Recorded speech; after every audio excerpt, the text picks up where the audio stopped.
Well, it was a day of days. I still remember it like it was yesterday. Iridescent, sun-filled water refracting off of the lake as my toes dangled in the shores of Lake Michigan.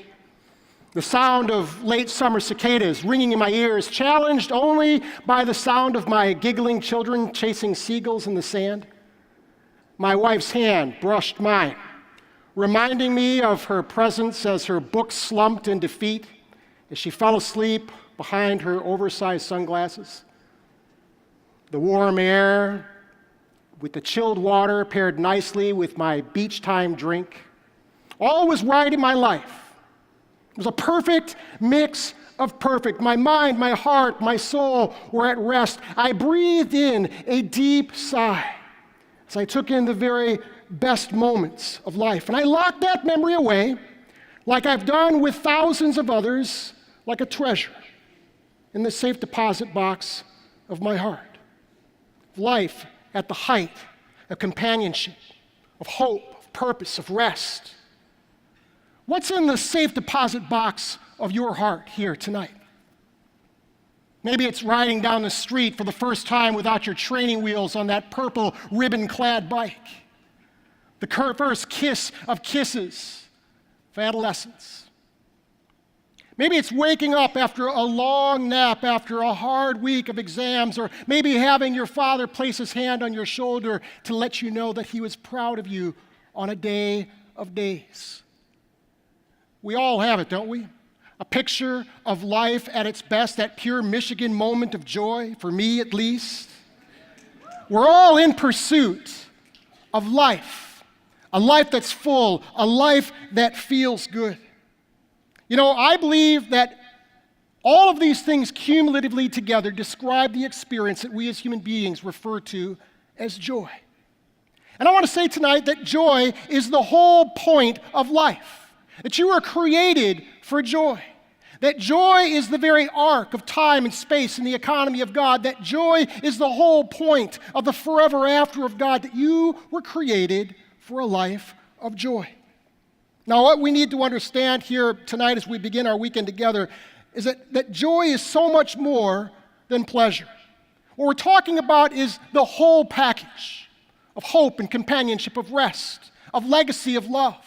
This is what we've been designed for, and I believe that it can be ours for the taking. You see, a life that feels good is a whole package life. You know, that moment on the beach would have been pointless without the companionship of my wife. I mean, think about it. Pleasure without companionship, it's empty. Happiness without the assurance of safety, it's unsustainable. We were created for this whole package life, a life that feels good. And a life that feels good is ultimately a life that is filled with joy, not only for ourselves, but that emanates from ourselves to the world and creates joy in broken people and broken places. At the end of the day, a life that feels good, that truly feels good, is a life that is full of joy. And so our first principle here tonight is that a life of joy is ultimately a life that feels good, a whole package life. Now, I want to say up front that joy is so much more than pleasure. In America, we have been fooled into thinking that joy is the same thing as pleasure, or that enough pleasure can produce joy. We think that if we can just have the right stuff, go to the most exotic places, eat the best food, have the best sex, that our lives will be full of joy. When in fact, every Snapchat, every Instagram post, doesn't it tell us that? All of the shiny, happy faces of the people who go to the best places, who eat the best food, who have the most stuff, who have the best sex, don't they always seem so uber happy? And there it is, the lie that tempts us to exchange the true gift of God for what he intends to give us, this whole package life of joy. This weekend, what I hope to do is take us through a journey, to evaluate our lives and to ask the question, isn't there something more? To ask the question, what is life really all about? How do we actually live into the kind of life that we were created for? And deep down in our hearts, we know that we were meant for. You see, happiness is an emotion that can come from fleeting, momentary experiences. There's nothing wrong with that. I want to be happy on a hot beach with a cold drink. I want my kids to be happy chasing seagulls in the sand. But when we make happiness the ultimate goal, we will always be disappointed. Happiness always comes to an end. It's always replaced with the hard stuff of life. It's always followed up with packing up the wet beach towels and fighting with the dirty children and fighting with the grumpy wife on the long trip home from the beach. For many of you, a momentary night or weekend of happiness comes at the expense of cleaning up the vomit off the floor or out of your car, dealing with a risk that you didn't foresee. Maybe an after-morning pill or an abortion, or perhaps letting your family or your friends know that you've disappointed them and broken promises yet again. There's always a cost when we make happiness our goal. But when we shoot for something higher, when we actually shoot for joy, I believe that we find happiness along the way. We were created for it. But we have to ask ourselves, isn't there something more? Joy is the byproduct of this whole package life, a life that is full. Joy comes from the whole package of hope and companionship, of purpose and promise. Joy is at the very center of a life that ultimately feels good. Now, the ancient Israelis had a word for this. They used the Hebrew word shalom, and shalom means so much more than peace. It refers to this whole package life that produces joy in us and joy in the world to come. Now, this weekend, I want us to look at an ancient poem written by a guy named David.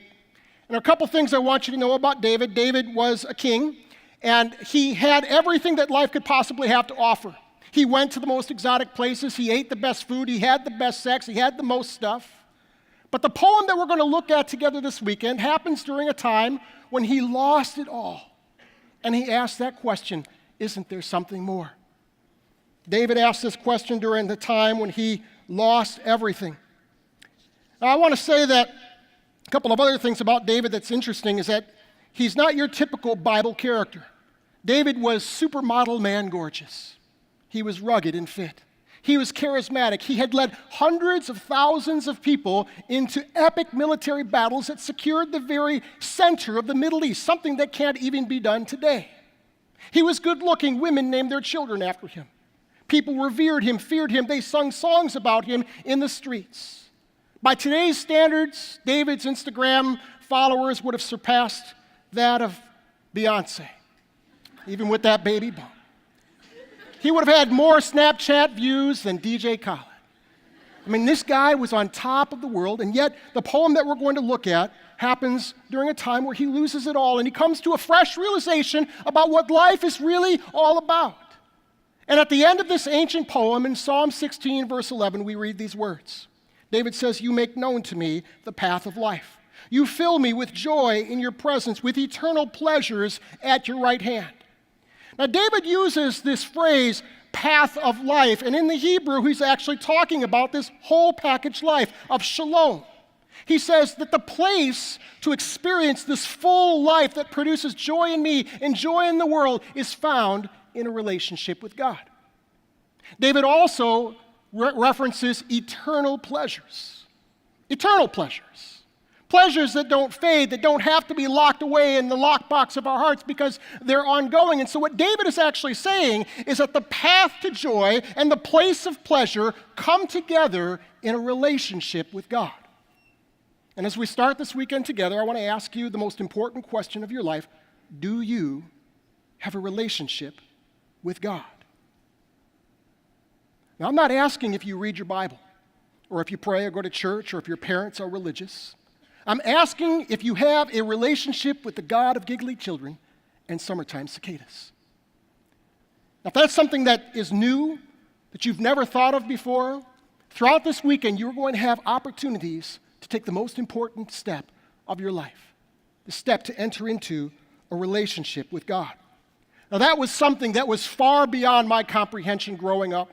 Growing up, we had a sign in the front of our home that said the Moors, the atheists. We had a barrel in the side of our house for burning Bibles and other religious propaganda. You'll hear more about my story tonight.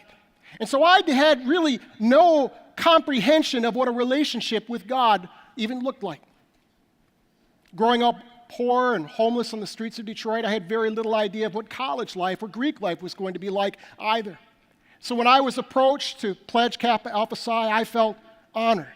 I felt pursued. I felt wanted. I felt included. Those are all things growing up I longed for but never experienced. And so I went for it hard, like many of you are doing right now.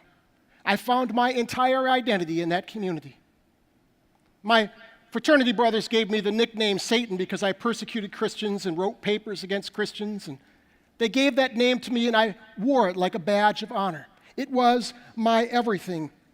I had acquired something valuable in those days, something special, but ultimately it didn't fulfill me because I was made for something more. And so were you. Now, for a relationship with God, again, if that's something new or it sounds strange, I want to tell you that not only is it possible, it's available right here, right now. In fact, I believe that many of you have come to this conference to enter into a life-changing, world-changing relationship with God. The second principle that we learn here tonight from David's poem is that a life that feels good is also a life of self-restraint and contentment. Boy, do we hate those words in America today. Our world tells us the opposite. We're surrounded by the message that self-restraint is the opposite path to life and that we should never be content until we have it all. But here's David, a man who had everything that we could ever ask for or hope for or even dream of, and he loses it all, and he comes to the realization that a life that feels good, this whole package life of shalom, includes self-restraint and contentment. In the poem, in 16 verse 5, he says, "Lord, you alone are my portion and my cup. You make my lot secure." See, David he is content with his relationship with God, and he uses this phrase, portion and cup. As a king, he would have had his own table. He would have had a special portion. He would have had a cup that was designated only for him. Now remember, he's writing this poem while he's on the run. He's on the run for his life. He's literally hiding in caves. Now, what do we do when we face challenges and temptations in this world? Oh, God, please restore everything that I once had. Please take this sickness away. God, make my life better. That's typically what we pray. But David contents himself with a relationship with God. He said, God, don't give me that kingly portion, that kingly cup. God, you are my portion and my cup. And so he contents himself with a relationship with God. As he's living in caves, on the run, being hunted by armed soldiers by the thousands, I imagine him getting up one morning and coming to the mouth of the cave, looking at two paths before him, path A and path B, and he's literally praying, God, would you reveal to me which path is going to lead to life? How can I survive this day? Yet nevertheless, you are my portion and my cup. He's brought face to face with Maslow's basic hierarchy of needs of safety and shelter and food, and yet he contents himself with a relationship with God. You know, we often think that the path to happiness is excess and indulgence. But David says the opposite in verse 4. He says, those who run after other gods will suffer more and more. He says, I will not pour out libations of blood to such gods or even take their names on my lips. Can I tell you that when we fail to live lives of self-restraint and contentment, misery always multiplies. We think that a good time will lead to better times, but as we practice success and indulgence, what always happens in the end is misery and sorrow and eventually death. All throughout my college experience, I was driven. I'm a driven type A, ENTJ kind of guy, and I was driven by one thing, and that is to answer the question, isn't there something more? I was an honor student in multiple departments. I had jobs, I had friends, I had girlfriends. But I was driven by this quest, isn't there something more? If there is no God in the world, where does meaning come from? Where does purpose come from? And toward the end of my undergraduate years, I came to the conclusion that there is no meaning, there is no purpose, that the best we could ever hope for is a life of endless pleasure. And isn't our world, as Greeks, full of that same pursuit? And so I said, this is what I'm going to make my life about. Self-restraint and contentment have no place in a world without God. But can I tell you that the Greek world is full of hurting women and men, just like I was, who are asking the same question, isn't there something more? And we think we'll find it at the end of the next bottle or in the next bed, but it's always just out of reach. David's party had come to an end, and he comes to the realization that, you know what, I'm content with a relationship with God. God is my portion, God is my cup. He comes to the realization that a life of self-restraint and contentment is the path to a life that feels good. Now remember, this is an ancient poem. This is thousands of years old, and so the language is a little bit strange. He talks about running after other gods and libations of blood. That's kind of strange. We don't talk like that. Try using that at the next party that you go to. People won't really want to talk to you. They'll think that there's something wrong with you. And so let me kind of explain what David is talking about here. During David's time, when you were on the run, when your life was in jeopardy, you would go and you would take asylum. You would become a refugee at one of the neighboring countries around Israel. Now, the problem with that is that the religious practices of the day of those surrounding countries were truly, truly perverted. They were twisted beyond belief. They would take their little children and cause them to pass through fire. They would take their boy children and put them in temples to be raped as a part of fertility rituals. They would cut their own flesh. This is where the phrase libations of blood comes.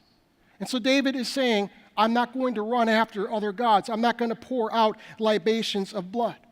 And I imagine him on that morning as he comes out of his cave and he looks at path A and path B. Path A leading to a desert wilderness where there's no assurance of food, no assurance of safety. And path B leads to a militarized fortress city full of wealth and feasting and women. And he says, I am content in a relationship with God. It would be better for me to live life on the run with no sense of hope or security and yet have God rather than to pour out libations of blood. I'm not going to do it. I'm not going to make my children pass through the fire. I'm not going to cut my own flesh. I'm not going to do it. There's a modern day poem in the form of a rap song by two artists, Future and Weekend, produced by Metro Boomin and Ben Billions, that I consider to be a modern-day Psalm 16. And in this rap song called Low Life, we see the conclusion that comes when we make the wrong decision, when we take that path A, or path B rather, toward what we see in front of us that is going to fulfill us. And in the song they say this, they say, wake up, take a sip of Ace of Spades like it's water. I've been on the Mileys and them Zans with your daughter. If she catch me cheating, I will never tell her sorry. If she catch me cheating, I will never tell her sorry. Porsches in the valley, I got Bentleys, I got Rarries, taking pain pills on the plane, getting sharded. Popping tags on tags, I was starving, but now I got the juice and the carbon. Turn a 5-star hotel to a trap house. Roaches everywhere like we forgot to take the trash out. Flood my cross with ice, getting money, my religion, repping for that low life. Low life, low life, low life. No, I'm repping for that low, low life. Maybe you've heard it. Drowning in success in a sea of alcohol with fine liquor, fine women, fine jewelry, yet they live like animals. You know, there are many ways when our backs are to the wall that we choose the wrong path. We take the path that looks like it's going to lead to certain satisfaction and safety. But can I tell you that true joy can only come through a relationship with God? You were made for a relationship with God, and nothing in this world, no possession, no experience, will ever satisfy you until you have a relationship with God. And so I ask again, do you have a relationship with God? Now, if you don't, you have to ask yourself, what gods are you running after in your life? Because the gods of fire and self-mutilation and sex, they're alive and are well on our college campuses and in our houses. There are many in our culture, in our society, in our houses, and perhaps even some here in the room who are pouring out libations of blood through cutting. Cutting is an epidemic, particularly amongst young women in America, as we deal with stress and anxiety and try to cope with fear and self-hatred. There are many, perhaps even some here, who've caused their babies to pass through fire through a morning after pill or an abortion.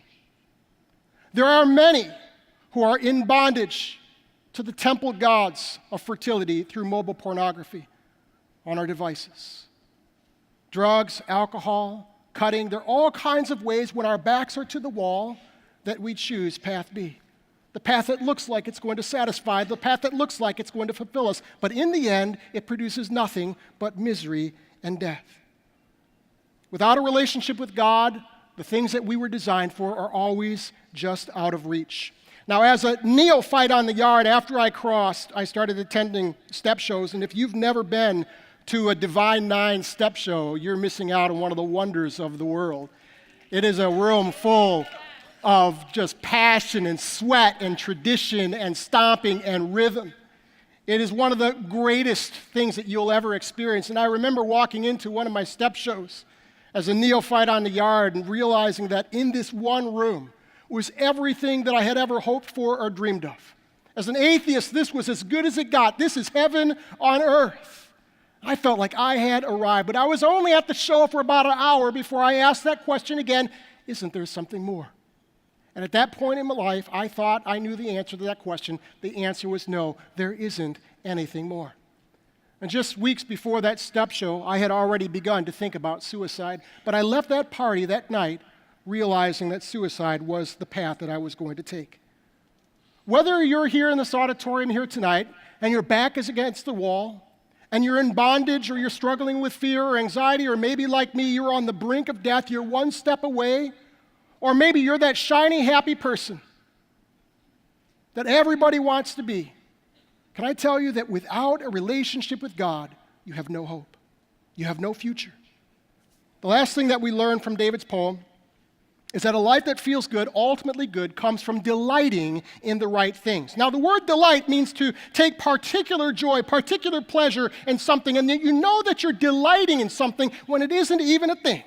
It just kind of comes naturally. You lose all sense of time and sense of being when you are delighting in something. And we delight in all kinds of things, don't we? Some people delight in seasons and activities. Like if you're white, maybe you're high hockey or skiing or something like that. And there's a lot of white people in here, and so you probably like hockey and skiing. Now, if you're intelligent in the room, you delight in things like Diet Coke and Michigan football. Or maybe going solo on Zitsubo no Shima, Black Ops 3 Zombies. Those are the kinds of things that intelligent people delight in. And I don't know what you delight in, but our delights are many and varied, and they're all over the map, and they're subjective. What you delight in is not what I delight in. In fact, there might be something incredibly crazy and wrong. You might prefer the taste of Pepsi over Coke, or Ohio State or Michigan State football. Craziness is out there. I have 3 kids, a 17-year-old, a 14-year-old, and a 7-year-old. And my 14-year-old has delights that I don't understand, I can't comprehend, but I love her. And one of the things that I've always disliked all my life are animals, pets. I've never wanted to have any kind of pets, and I've told my kids from basically the birth on that they'll never have a pet. No hope. No, don't even ask. I won't even pray about it. And my daughter got smart one day, 2 years ago, and she put together a comprehensive PowerPoint package. At the age of 12, and she sat me down and she said, Dad, I want to talk to you about getting a dog. And here are the financials, and here's who's going to take care of it, and this is what we're going to do when you travel. And she put together this package, and I thought, well, at least I got to pray about it. And so I prayed about a dog. I mean, who does that? Do people even pray about dogs? So I prayed about this dog, and 2 days later, my heart broke for Addison, my daughter, and so I said, okay, we're going to get a dog. On the screen here is a picture of Tucker the dog. And Tucker the dog has not only become Addison's dog, but he's become the family dog. And I'm going to tell you right now, it's Friday, and I miss my dog. And over the course of time, what I've learned is that if you have a love relationship with someone, you might not understand their delights, but over the course of time, their delights will become your delights. And can I tell you, when you come into a relationship with God, you begin to delight in the things of God. And can I tell you that the delights of God are the best delights because they are the delights that actually produce a life of flourishing, a life of shalom, a life of joy, a life that feels good. And that's what you've been created for. David says in 16:2, I say to the Lord, you are my Lord, and apart from you, I have no good thing. Now, there's nothing inherently wrong with video games and cars and Diet Coke. There might be something wrong with Ohio State football, but there's really nothing wrong with many of the things of this world. But can I tell you that everything can only have its purpose in place in your life as your life is oriented under the leadership and the lordship of God. You have to first have a relationship with God in order for anything else in your life to have meaning and significance and purpose and place. Only with God at the center can we learn to delight in the things that make life full, that make life feel good. After that step show, or rather at that step show, in one room were all of the delights that I thought made life worthwhile. In that one room were all of the driven people like me, the people who were on the road to success. In one room were the people who had the most stuff, who ate the most delicious food, who had the best sex, some of them right there at the step show. In one room, it was like heaven on earth. But the days after that step show for me grew darker and darker until I came to the realization that my path was one of death. And it was through an attempted suicide that I had a supernatural, transformational encounter with Jesus Christ that has changed my life. And you'll hear more about that story tomorrow, so I hope you'll come back. But I'm so glad that even when I wasn't looking for God, God was looking for me. And I think many of you have come into this room for one reason. I want to tell you that God has an incredible gift for you this weekend. God is inviting you to something incredible that can not only change your life, but can change the world. And I want to challenge you this weekend to have an open heart, to have an open hand. As Aaron comes to continue our service here tonight, I want to just challenge you as you come into these rooms, as you come into the prayer room, as you come into your tracks, as you come into this auditorium, I want you to come with open hands, expecting that God has something miraculous, something incredible, something to bless you and to bless the world through you. I want to tell you that this is a safe place where you don't have to put on that face, where you don't have to look perfect. You don't have to worry about, are you pretty enough? Are you strong enough? Are you smart enough? You just have to be available. And God will bless you in ways that you could never imagine. If you would just open your heart and open your hands this weekend, God can change your life. He can change the world through you.